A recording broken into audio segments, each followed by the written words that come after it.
Thank you very much, Bob, for that gracious introduction, Professor von Hickel. It is a great pleasure for me to be here this afternoon and hopefully to engage in more a dialogue than a monologue. I had a wonderful experience in the workshop with a number of experts in this area, and I'm looking forward to continuing that here.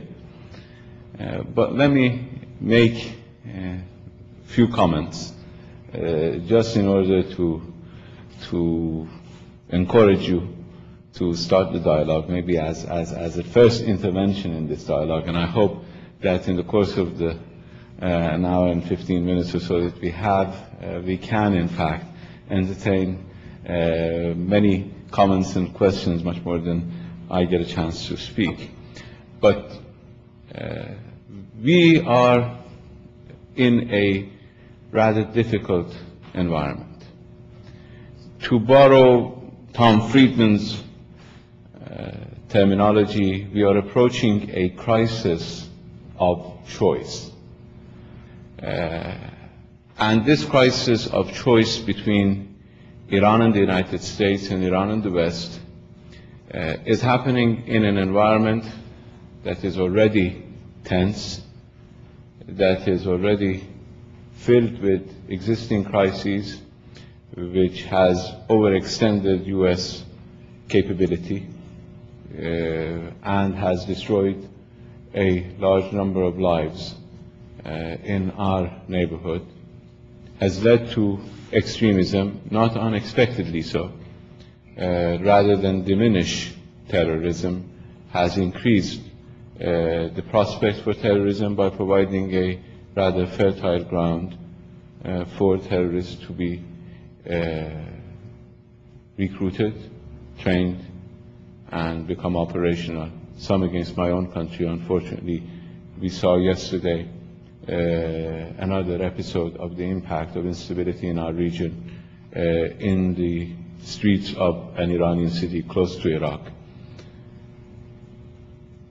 I say it's a crisis of choice because it rests on assumptions that are not necessarily valid, and it uses factual backgrounds, generalizations, or deductions that are not applicable to the Iranian case. And I'm not saying that it exclusively this misperception exists here. Similar misperceptions exist in our part of the world. Now, to look at the difficulties between Iran and the United States primarily, which has led to difficulties between Iran and the West, we can start from the angle that Bob started addressing, and that is the old grievances. The American psyche has probably been hurt seriously by the episode of the hostage crisis in Iran.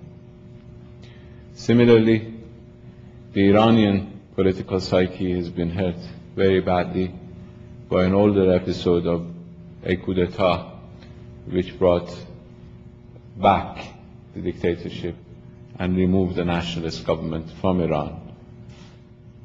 And what Bob referred to as U.S. support for an aggressor that had used weapons of mass destruction against Iran in a war, and other elements of grievance in Iran's attitude towards the United States. One way of approaching Iran-US and Iran-Western problems are from this particular angle of history of grievances.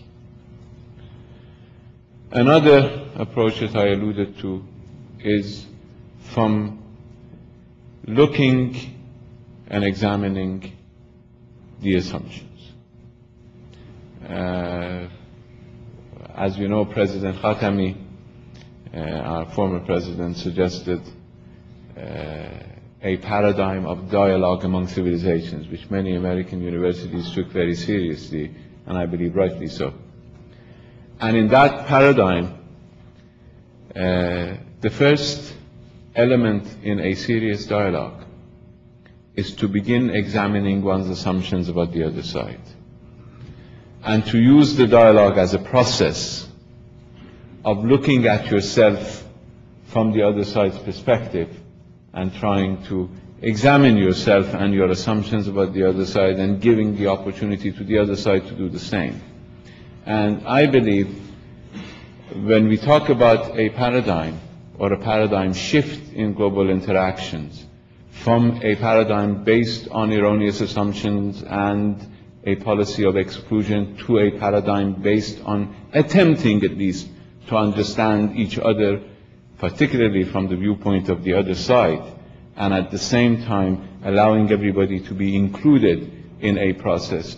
Probably we can start that by applying this criteria of wrong assumptions to Iran from the perspective of an Iranian, and I want to share that with you. Iran is assumed here in the United States, and I believe it is in fact I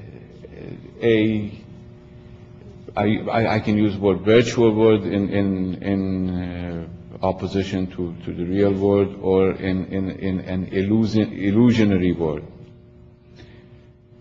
A country that seeks confrontation, a country that seeks to destabilize the neighborhood, a country that seeks to acquire weapons of mass destruction, to acquire nuclear weapons, a country that pursues terrorism, and a country that tries to undermine the developments in Iraq. Now, let us start examining these assumptions and see where we will end up. Not yet from an Iranian perspective.